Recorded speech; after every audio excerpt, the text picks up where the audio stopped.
이번 시간에는 구체적으로 천년왕국이 되면 어떤 일이 일어날지 달라지는 창조 세계에 대해서 살펴보도록 하겠습니다. 주님께서 지상 재림하셔서 원수들을 무찌르시고 민족들을 심판하시고 자기의 성전을 정결하게 하시고 천년왕국을 여실 텐데, 그때가 되면 이 세상에 있는 모든 것들이 달라집니다. 하늘의 해와 달과 별과 그리고 지상에 있는 동물과 식물과 인간과 이런 모든 것들이 크게 달라지는데, 성경에 기록되어 있는 말씀들을 중심으로 구체적으로 어떠한 변화가 일어나는지, 천년왕국이 어떠한 곳인지 우리가 살펴보고자 합니다. 하나님께서 처음 만드신 창조 세계는 죄로 인해서 저주 아래 놓이게 되었습니다. 물론 자연 만물이 죄를 지은 건 아닙니다. 죄를 지은 건 아담, 사람이 죄를 지었어요. 사람이 죄를 지었지만 그 죄의 여파가 창조 세계에도 함께 영향을 미쳤다는 겁니다. 이 사람이 죄를 짓고 또 사람의 죄와 탐욕으로 인해서 창조 세계도 함께 망가지고 있어요. 사람이 이 육식을 하게 되고 동물들을 사냥하니까 동물들이 사람들을 무서워하고 피하게 되죠. 또 적대시하기까지 합니다. 자연을 훼손하고 무분별하게 개발을 하다 보니까 홍수가 일어나기도 하고 황사 현상도 일어나게 되고, 그 다음에 지금과 같은 지구 온난화니 엘니뇨 현상이니 이런 자연재해 같은 것들도 함께 일어납니다.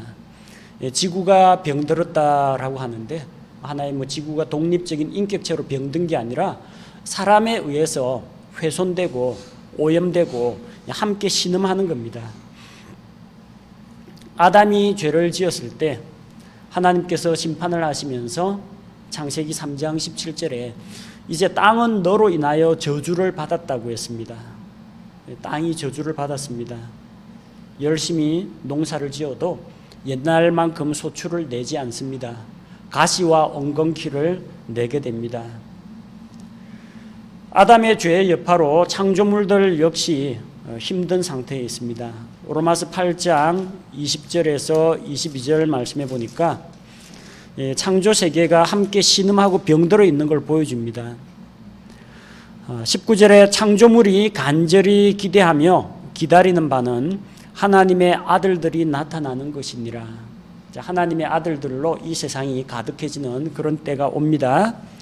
창조물이 헛된 것에 복종하게 된 것은 자진해서 된 것이 아니요, 창조물들이 헛된 것, 죽고 병들고 썩어가고 하는 이런 것들이 자기가 원해서 된 게 아닙니다. 사람 때문에 그래요. 그럼에도 소망 중에 바로 그것을 복종하게 하신 분으로 인한 것이니, 그럼에도 창조 세계가 소망을 가지고 기다린다는 겁니다. 하나님께서 이 모든 것을 회복시키실 때까지.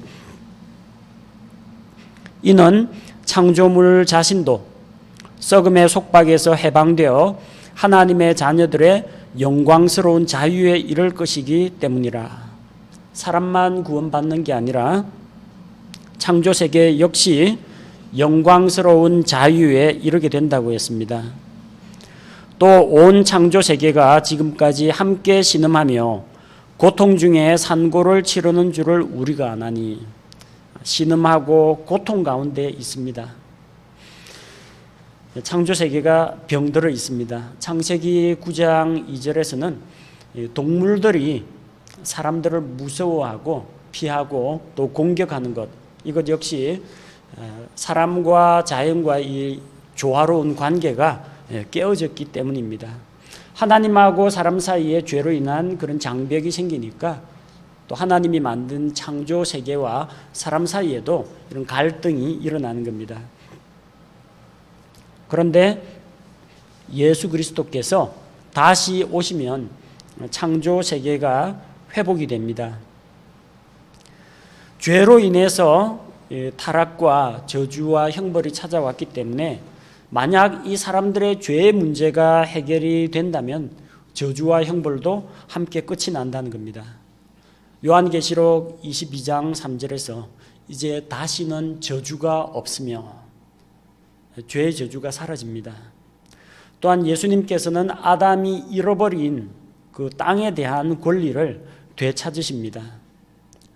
하나님께서 세상을 만드시고 사람에게 땅을 정복하라, 하늘에 있는 것, 땅에 있는 것, 물속에 있는 이런 모든 생물들을 정복하고 다스릴 권세를 주셨습니다.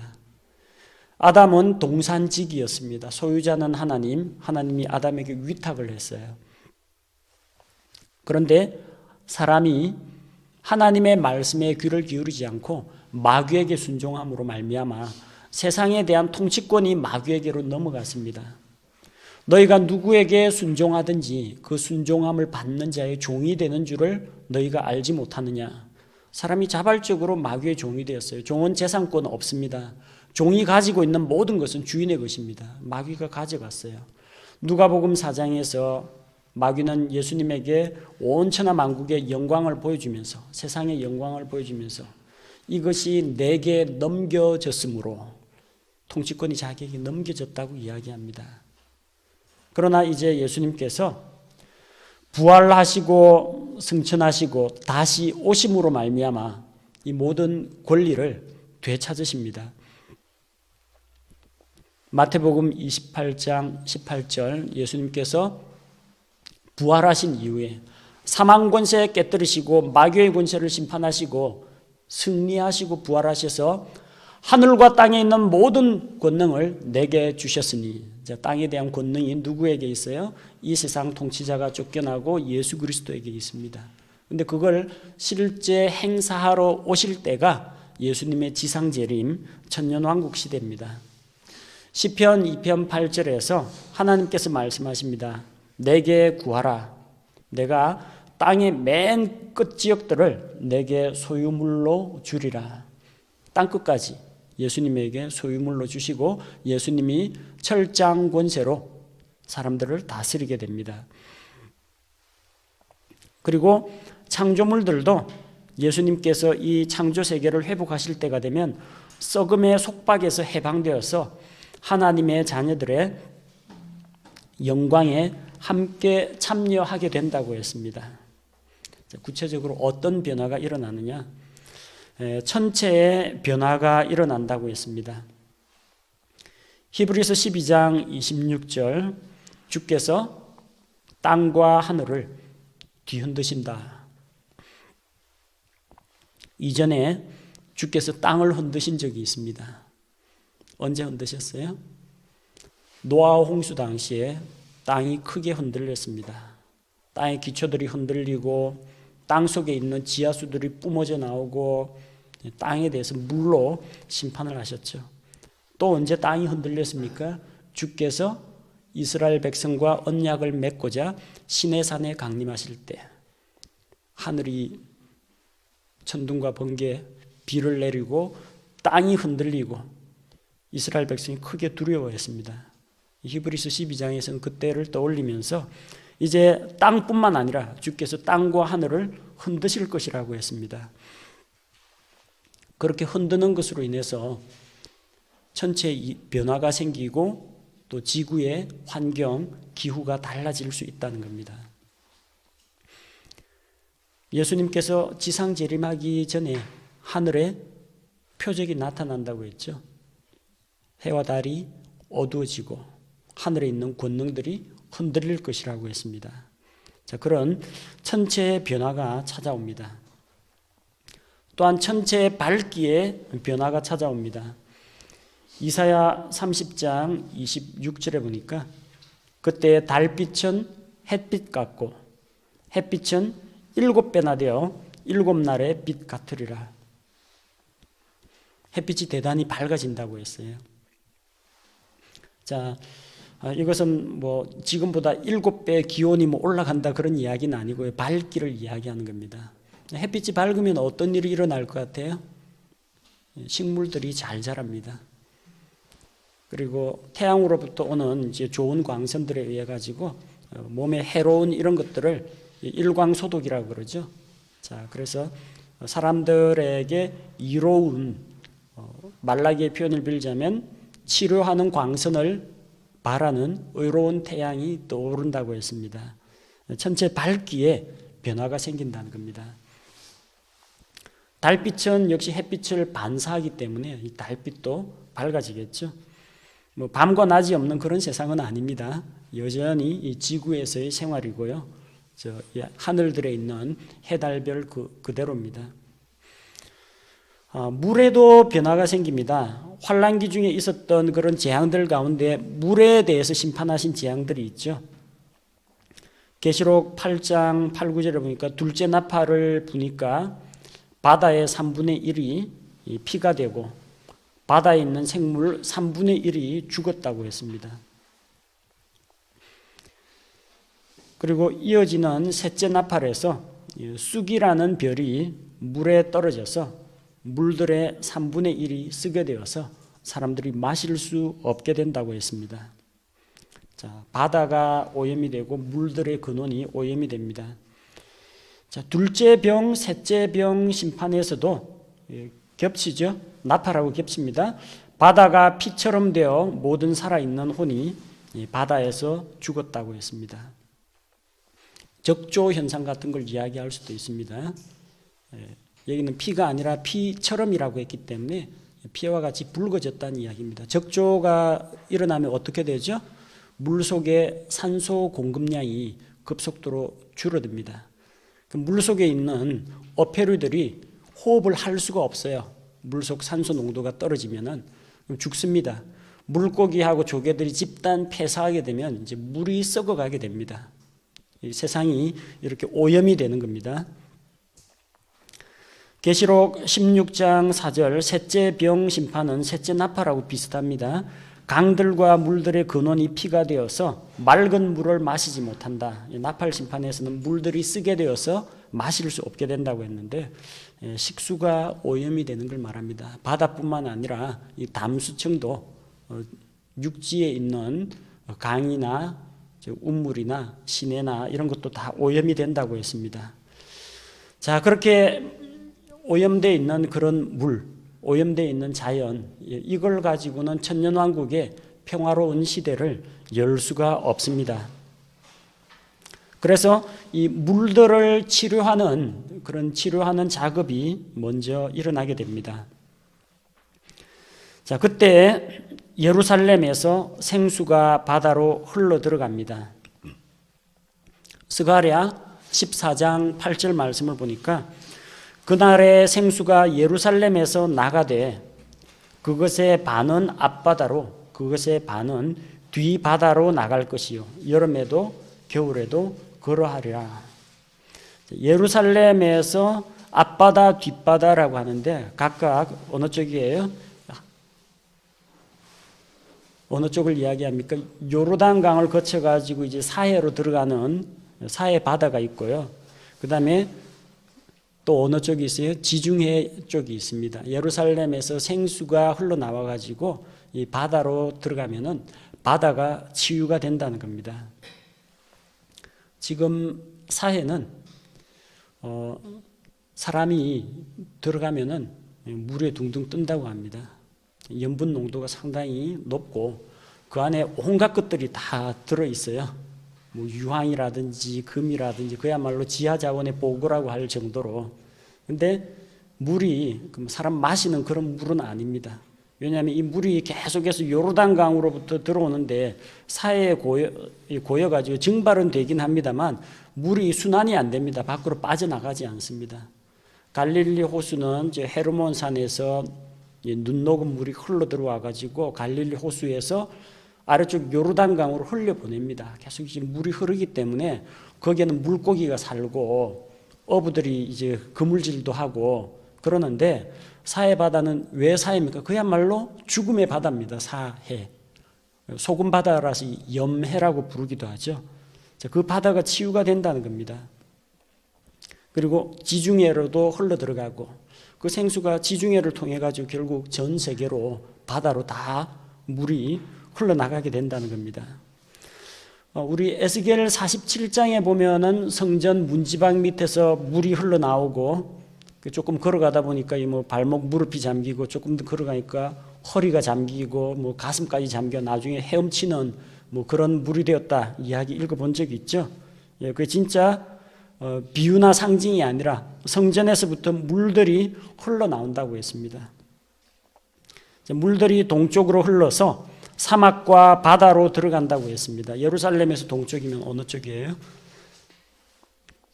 요르단강 방향, 그리고 사해 쪽으로 흘러 들어갑니다. 자, 어떤 일이 일어납니까? 에스겔 47장 8에서 12절.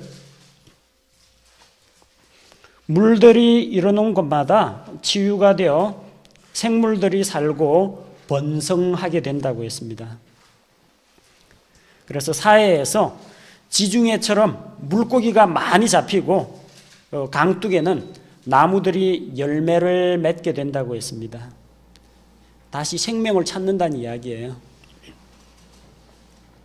소금의 바다, 죽음의 바다가 아니라 이제는 물속 생물들이 활발하게 움직이고 사해 바다 주변에는 강둑에 나무들이 늘어서 가지고 열매를 맺는 그런 일이 일어난다는 겁니다. 물에 대한 치유가 일어납니다. 자, 식물이든 동물이든 물이 없이는 살 수가 없습니다. 그래서 이 물에 대한 회복이 먼저 있어야 이 동식물계 나머지 생물들이 살아갈 수가 있습니다. 또한 땅이 변화가 됩니다. 땅이 저주에서 해방이 된다는 겁니다. 아담의 죄로 인해서 땅이 저주를 받아서 가시와 엉겅퀴를 내게 되었습니다. 그러나 이사야 55장 12절에서 13절 말씀을 보니까 전나무가 가시나무를 대신하며 은매화 나무가 찔레를 대신해서 가시와 찔레를 대신해서 전나무와 은매화 나무가 나게 된다고 했습니다. 또한 땅이 비옥하게 되어서 소출이 풍성하고 연작이 가능합니다. 이사야 30장 23절 주께서 땅에 소출인 빵을 주시는데 그것이 기름지고 풍성할 것이다. 많은 양식을 주신다고 했고 아모스 9장 13절에 보니까 쟁기질하는 자가 수확하는 자를 따라간다고 했어요. 그러니까 한쪽에서 이게 벼 베고 쭉 지나가면은 그 뒤쪽에서 이 쟁기 들고 이제 다시 밭 갈아 엎는 거 또 한다는 이야기예요. 이 땅이 이 지지를 토지를 영양분을 회복을 해서 또 기후가 좋기 때문에 이모작, 삼모작 이런 것도 가능하다는 이야기입니다. 포도를 바르는 자가 씨 뿌리는 자를 따라간다고 했습니다. 계속해서 씨 뿌리고 있으면 어느새 결실이 돼가지고 이제 포도즙을 이제 밟아가지고 포도를 밟아서 포도즙을 만드는 그런 일이 일어난다는 겁니다. 너무 그렇게 먼 이야기는 아닙니다. 저기 베트남 같은 지역에 가면은 1년에 3모작이나 4모작도 가능합니다. 기후가 하도 좋으니까. 햇빛이 아주 밝고 광합성이 잘 일어나면요. 농작물들이 아주 잘 자랍니다. 왜 이렇게 작물들이 잘 자라야 될까요? 천연왕국에서 사람들 수명이 길어집니다. 그러면서 계속 애를 낳아요. 인구가 급격하게 불어날 겁니다. 물론 이게 부활한 몸, 영광스럽게 변화된 몸은 이런 거 안 먹어도 됩니다. 근데 땅에서 몸을 가지고 있는 사람은 먹어야 에너지를 얻을 수가 있어요. 먹어야 건강을 유지할 수 있습니다. 먹어야 되는 거예요. 그러니까 작물들이 많이 자라야 돼요. 또 어떤 이유 때문에 그때는 뭐 사자나 호랑이도 풀을 먹어야 됩니다. 고기를 안 먹고 다른 짐승들이 전부 다 초식을 해야 되니까 그만큼 작물들이 잘 자라야 되는 거예요. 풀 베고 나면 양떼들이 풀 쫙 뜯어먹고 쫙 지나가 나면 나중에 비 한 번만 오면 풀이 무성하게 자라고 그래야 됩니다. 그 다음에 옆에서 사자나 호랑이도 같이 풀 뜯어먹어야 됩니다. 그러려면 기후 조건이 아주 좋아야 되고요. 토질이 회복돼 가지고 그게 뭐 곡식이 되었건 나무 열매가 되었건 아니면 그냥 짐승들이 먹는 그냥 일반 풀이 되었건 이게 잘 자라줘야 됩니다. 자, 메마른 땅이 아름답게 회복이 된다고 했습니다. 메마른 사막과 광야가 회복이 됩니다. 우리 찬송가에 있죠. 황무지가 장미꽃같이 피어나는 것을 볼 때 그런 일이 일어난다는 거예요. 이사야 35장 말씀에 보면 광야와 적막한 곳이 그것들로 인해 기뻐하며 사막이 장미같이 피며 또한 광야에서 물들이 터져 나오고 사막에서 시내가 흐르며 우리 주일학교 어린이들 부르는 노래에 배웠죠. 사막에 샘이 넘쳐 흐르리라. 예. 보라 내가 새 일을 행하리라. 정녕 내가 사막에 강들을 내리니 들짐승과 타조와 시랑도 마실 것이다. 사막에 시내가 흐른다고 했습니다. 쓸모없는 불모지 황폐한 땅이 시냇물이 흘러가면서 회복이 된다는 겁니다. 이스라엘이 그런 사막의 기적을 이루지 않았습니까? 관계수로를 개발해가지고 사막을 비옥한 땅으로 만들었고요. 중국의 황폐하게 사막화되어가는 그 땅에도 우리나라 사람들이 가서 나무를 심어가지고 울창한 숲을 만들고 나무가 있으니까 그 밑에 이제 다른 풀들이 그 밑에서 자라나고 또 그러다 보니까 또 물이 공급되고 토질이 바뀌어가지고 비옥한 땅으로 바꾸는 그런 일이 일어납니다. 사람들도 이런 방식으로 땅을 비옥하게 만드는 일을 할 수가 있는데 우리 주님께서라면 그분의 창조주의 능력으로서 능히 이 사막을 옥토로 낙원으로 만드실 수가 있다는 겁니다. 자, 그런 놀라운 변화가 일어나면서 또 식생활에도 변화가 일어납니다.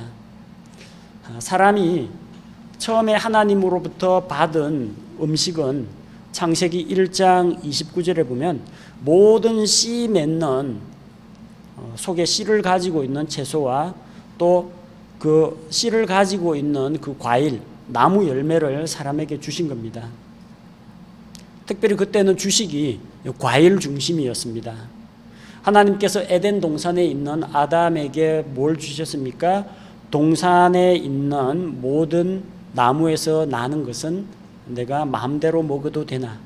한 가지를 금하셨죠. 선악을 알게 하는 나무의 열매, 나무에서 나는 것만 금지하셨습니다. 에덴 동산에 나무에서 나는 것, 나무에서 열리는 나무 열매는 다 먹을 수 있었습니다. 과일 중심의 식단이었다는 걸 알 수가 있죠. 근데 사람이 죄를 지은 다음에 주식이 채소로 바뀝니다. 창세기 3장 18절에서 내가 들의 채소를 먹으며 과일 먹으라는 이야기는 없습니다. 물론 과일나무 재배해서 먹을 수는 있죠. 지금은 우리도 먹고 있으니까. 근데 그게 그야말로 우리 지금 후식으로 먹지 과일을 주식으로 먹는 사람 없어요. 내가 들의 채소를 먹게 될 것이다. 들의 채소는 원래 누구 식량이었어요? 창세기 1장 30절에 내가 들에 있는 짐승들에게 모든 푸른 채소를 그들의 식량으로 준다고 했습니다. 들의 모든 푸른 채소는 짐승들을 먹입니다. 사람이 하나님께 죄를 짓고 난 다음에 과일 중심의 식단이 채소 중심의 식단으로 바뀌게 됐다는 거예요. 채소하고 곡식을 먹어야 됩니다. 실제로 다니엘 4장 25절, 32절, 33절 느부갓네살 왕이 밤에 꿈을 꾸었습니다. 큰 나무가 있고 그 큰 나무에 나무 그늘 밑에 들짐승들이 와서 거하게 되고 또 그 나무에는 온갖 종류의 새들이 함께 모여가지고 있는데 하늘로부터 한 음성이 납니다. 그 나무를 베어가지고 넘어뜨려라. 그리고 그 그루터기는 이게 줄로 동여매고 광야의 비바람 가운데 처하도록 내버려둬라.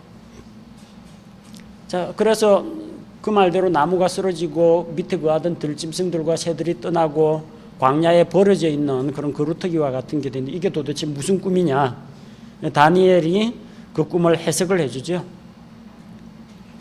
왕께서 교만한 마음을 품으시면 하나님께서 왕을 넘어지게 하실 것이고 왕이 왕좌에서 쫓겨나서 들짐승과 같이 그래서 머리털이 길어지고 손톱 발톱이 그냥 새의 발톱처럼 짐승처럼 길어지고 들짐승과 함께 있으며 소처럼 풀을 먹게 된다고 했습니다. 실제 그런 일이 역사적으로 일어났습니다. 느부갓네살이 광증, 미친 증세가 나타나가지고 신하들이 왕궁 밖으로 내쫓았어요. 그래서 광야에서 짐승과 함께 있으면서 소처럼 풀을 먹었어요. 짐승과 같은 자, 곧 풀을 먹는 자라는 이야기예요.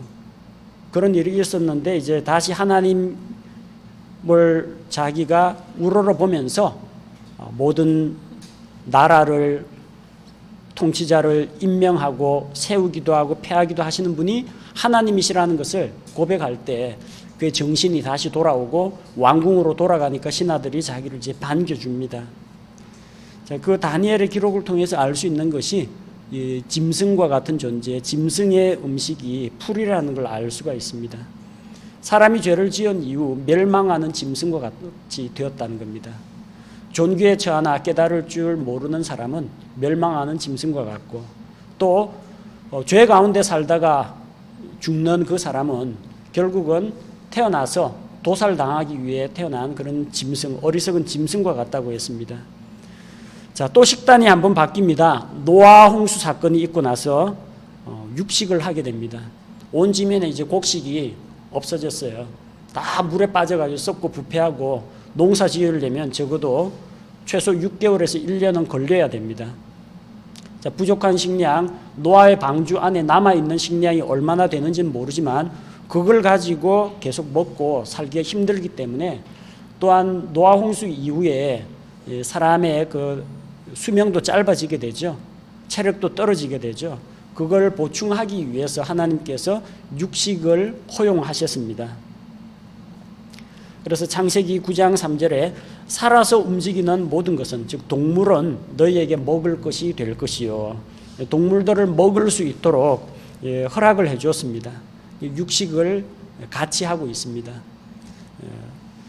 흔히들 채식을 해야 된다 그렇게 주장하는 사람이 있는데, 지금 현재 우리의 상태는 채식과 육식을 균형 있게 하는 것이 필요합니다.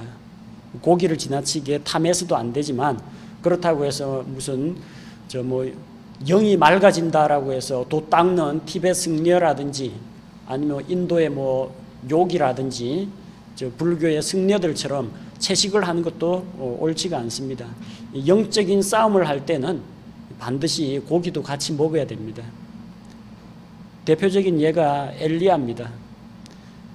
그 기근 가운데에서 하나님께서 엘리야를 먹여 살리는데 뭘 보내줬어요? 까마귀를 통해서 빵과 고기를 갖다 줬어요. 엘리야야, 너는 기도에 전념하기 위해서는 고기를 먹으면 안 되고 빵만 먹어야 된다. 그렇게 하지 않았어요. 지금 바알 숭배자들하고 영적인 전쟁을 해야 되는데 빵만 먹고는 안 됩니다. 빵하고 고기하고 시냇물을 같이 마셨어요. 균형 잡힌, 식물성, 동물성 균형 잡힌 그런 식사를 하는 게 필요합니다. 지금 현재는 그렇다는 이야기입니다. 그런데 천년왕국이 되면 생태계가 바뀝니다. 그래서 다시 초식으로 돌아가게 됩니다. 이사야 11장 7절에는 사자가 소처럼 풀을 먹는다고 했습니다. 흔히 우리가 하는 말로 말도 안 되는 걸 가지고 개 풀 뜯는 소리라 그러는데, 그때 되면 진짜 개도 풀 뜯어야 됩니다. 근데 동물원에 있는 사자가 풀을 먹는 게 발견이 되었어요. 이 육식 동물인 사자도 몸이 아프고 병들면 풀을 뜯어가지고 씹어 먹는다고 합니다. 그렇게 해서 이 위와 장을 달래준다고 하고, 그 다음에 이 육식 동물인 맹수가 이 사슴이나 이런 동물들, 소나 이런 걸 잡으면 이 배를 갈라가지고 제일 먼저 위장 안에 있는 소화되지 않은 풀, 그거를 섭취를 한다고 합니다. 원래부터 이런 동물들이 초식이었다는 겁니다. 노아 홍수 시대 이후부터 서로 이제 잡아먹고 이제 잡혀 먹는 그런 관계가 된 겁니다. 자, 이사야 65장 25절에 이리와 어린 양이 함께 먹고, 그때는 늑대도 풀 먹어야 됩니다. 사자가 수소처럼 짚을 먹으며, 풀이 말랐으면 나중에는 마른 풀 있죠, 건초, 짚, 이것도 이제 먹고 새김질을 해야 됩니다. 자, 그러나 하나 변하지 않는 것은, 그러나 뱀은 여전히 흙을 먹을 것이라고 했습니다. 이것은 뱀에게 내린 저주가 끝나지 않았다는 걸 말합니다. 사람을 범죄하게 만들고 유혹해서 타락하게 만든 그것을 잊어버리지 않도록 천년왕국에서는 뱀은 여전히 흙을 먹게 된다는 겁니다. 만약에 우리가 육식을 안 하면 어떻게 되느냐? 육식을 안 하면 현재 저 공장식 축산업 있죠? 그 우리에다가 이 뭐 소 같은 것들 딱 가둬가지고 꼼짝 못하게 가둬놓고 키우는, 자, 그런 거 안 하게 된다는 이야기입니다. 그렇게 되면은 그 소를 키우는 목장들이 전부 다 농장으로 바뀌겠죠. 곡식이나 풀을 재배하는 그런 농장으로 바뀌게 됩니다. 또한 그런 반추동물, 풀을 먹는 반추동물의 그 방귀에서 나오는 메탄가스가 자동차보다 심하다고 합니다. 그게 지구온난화의 주범입니다. 또 가축 배설물로 집단적으로 동물을 대량 생산해가 키우니까 가축 배설물로 인한 이 토양 오염, 수질 오염 이런 것들 문제도 자연스럽게 해결됩니다. 현재 세계 식량 총 생산량이 그대로 사람들에게만 공급이 되면 아프리카에 굶주리는 사람 없이 전부 다 먹고 살 수 있을 만큼 충분하다고 합니다. 그런데 그런 식량 가운데 절반이 가축 사료로 간다는 겁니다. 밀이라든지 옥수수라든지 감자 이런 거 있죠. 그거 전부 다 고기를 얻기 위해서 키우는 가축들 사료로 가는 겁니다. 그 가축들한테 갈 그것을 전부 다 논밭으로 만들어 가지고 사람들 식량을 생산하면 지구상에 있는 사람들 다 먹여 살릴 수가 있다는 겁니다. 물론 인구는 천연왕국에서 이제 계속 불어나겠지만 또 이 햇빛이 아주 밝고 광합성이 잘 일어나가지고 2모작, 3모작 하게 되면은 양식이 모자라는 그런 일은 없을 거라는 겁니다. 그리고 천연왕국에서 역시 안 먹고 사는 사람들이 있습니다. 부활체, 몸이 변화된 사람들, 이 사람들은 뭐 먹으려면 먹을 수는 있습니다. 이 먹는 즐거움을 위해서 먹을 수는 있지만 안 먹으면 뭐 허기가 져가지고 힘을 못 쓴다든지 그런 건 아닙니다. 자, 그리고 끊어졌던 인간과 창조물들과의 관계도 변화가 됩니다. 어린아이가 양이나 염소나 송아지 끌고 다니는 것처럼 일이나 표범이나 사자를 끌고 다닐 수가 있어요. 해보고 싶은 사람 많죠? 이사야 11장 6절에 보니까 이리도 어린 양과 함께 거하며 표범이 염소 새끼와 함께 누우며 송아지와 젊은 사자와 살찐 짐승이 함께 있어 어린아이가 그것들을 인도하며, 어린아이가 그걸 끌고 다니더라도 해치지 않는다는 이야기입니다. 말 잘 듣는다는 이야기예요. 사람과 짐승들 사이에 이 적대감, 이게 서로 공격하고 피하고 숨는 게 언제부터 시작이 되었느냐면 창세기 9장에서 노아 홍수 끝나고 나서 이 짐승들을 이 동반자가 아니라 이제 식량으로, 음식으로 보기 시작하니까 그때부터 피하고 숨고 서로 공격하는 겁니다. 하지만 이사야 11장 8절 9절에서 주님께서 다스리는 그 왕국에서는 서로 해함도 없고 상함도 없다고 했습니다. 그러니까 고기 얻겠다고 해서 뭐 소를 잡아 죽인다라든지 이런 일은 없다라는 겁니다. 천년왕국에서는 육식 안 합니다. 돼지갈비, 삼겹살 그런 거 없으니까, 그건 이 세상에서, 지금 현 세상에서 여러분이 누릴 만큼 누리시고 그때가 되면은 다시 초식으로 돌아갑니다. 우리의 식생활이 달라진다는 겁니다. 그게 달라질 수가 있느냐? 달라질 수 있습니다. 마약에 쩌들고 술에 쩌든 사람도 예수 그리스도를 믿고 변화되면은 술, 담배, 마약 끊는 그런 기적들이 일어납니다. 중독성 약물 치료센터에서도 끊지 못했는데 예수님을 믿고 신앙적인 결단하에서 변화된 사람이 나온다는 겁니다. 어떻게 그런 일이 일어납니까? 하면 안 되는데 그게 아니고요. 그게 입맛이 달라진다는 거예요. 더 이상 술이 싫다, 마약은 이제 안 하고 싶다, 그런 게 생긴다는 겁니다. 예수님을 믿고 그런 중독성 약물에 대한 그런 유혹도 변화가 되는데, 창조주 하나님께서 자기의 창조 세계에 있는 육식동물, 사람, 이런 사람들의 식성이나 기호 못 바꾸실 리가 없다는 겁니다. 가능한 이야기입니다.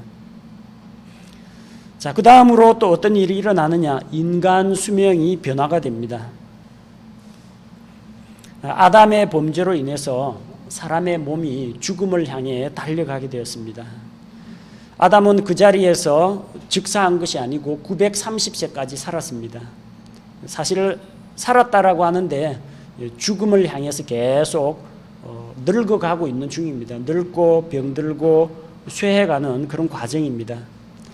성경에서 가장 오래 살았던 사람은 무두셀라가 969세까지 살았는데 1000년을 채우지를 못했습니다. 그리고 노아 홍수 이후에 사람의 수명은 급격히 짧아집니다.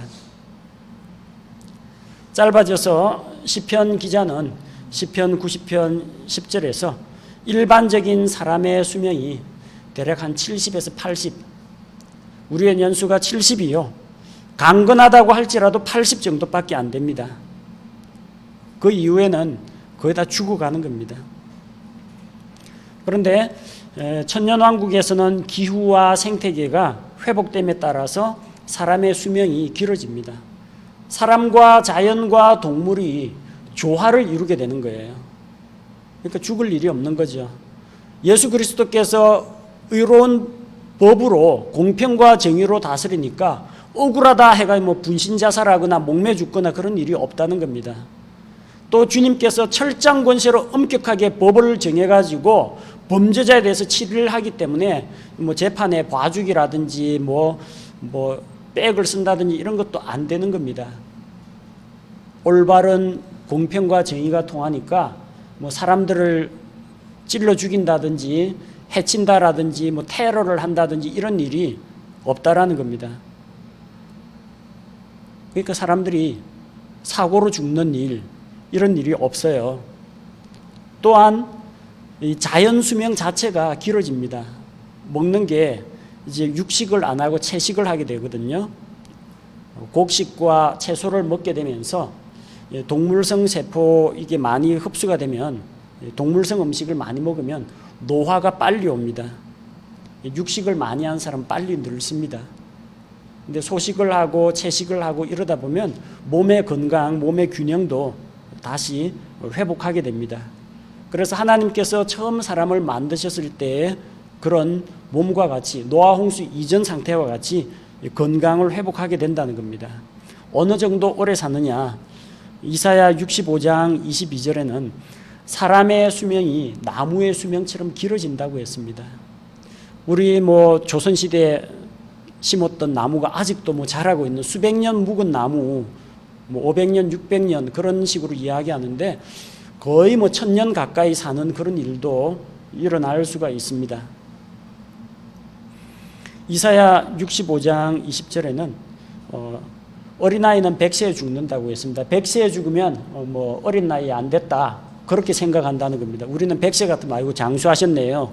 호상입니다. 그러는데 거기서는 100세 죽었다면 안 됐다. 영아 사망이다. 그럴 정도로 사람의 수명이 훨씬 더 길어진다는 겁니다. 영아 사망은 거의 없다는 거죠. 그리고 날들을 채우지 못한 노인이 없다는 겁니다. 노인들은 계속해서 늙어가긴 하겠지만 계속해서 나이를 먹고 살게 된다는 겁니다. 그렇다고 해서 무한정 살지는 않습니다. 천년왕국 처음 들어갈 때 몸을 입고 들어간 사람이 예컨대 한 70세 그래 되는데 천년왕국에서 제 아무리 생태계가 좋고 할지라도 이게 변화된 몸, 영생하는 몸이 아니기 때문에 언젠가는 죽을 겁니다. 천년왕국에서도 죽음은 있습니다. 그래서 이사야 65장에서도 100세에 죽는 자는 그렇게 나오잖아요. 죽는다는 게 있다라는 이야기예요. 이건 저 영원한 셋째 하늘 그 이야기 아닙니다. 천국 이야기 아닙니다. 다시는 슬픔과 사망이 없는 그런 세계가 아니고요. 지금 여기에는 육체를 가지고 들어간 사람에게는 죽음이 찾아오기도 한다는 겁니다. 그러나 수명은 아주 길어진다는 것을 이야기합니다. 그렇게 해서 이 세상에 하나님께서 원하시던 하나님의 바람이 뭐였습니까? 아담과 이브를 만들고 다산하고 번성하여 땅을 채우라. 나는 너와 같이 하나님의 형상을 가지고 있는 자들이 온 땅에 가득하게 되는 걸 원한다. 그걸 바라시는 거예요. 다시 이제 하나님께서 자기의 그 왕국을 열어놓으시는 겁니다. 물론 그 왕국에서 태어난 아이들 가운데에서 예수 그리스도를 왕으로 인정 안 하고 안 받아들이는 애들이 나올 수는 있습니다. 자, 그러나 이 세계는 주님께서 다스리시는 그런 새로운 질서와 또 주님께서 공평과 정의로 다스리시고 자연 환경을 놀랍도록 아름답게 사람들이 살기에 좋게 변화시켜 주시는 행복한 세상이라는 겁니다. 그래서 이런 천년왕국에 지상왕국에 들어가는 자는 복이 있다고 성경이 증언하고 있습니다.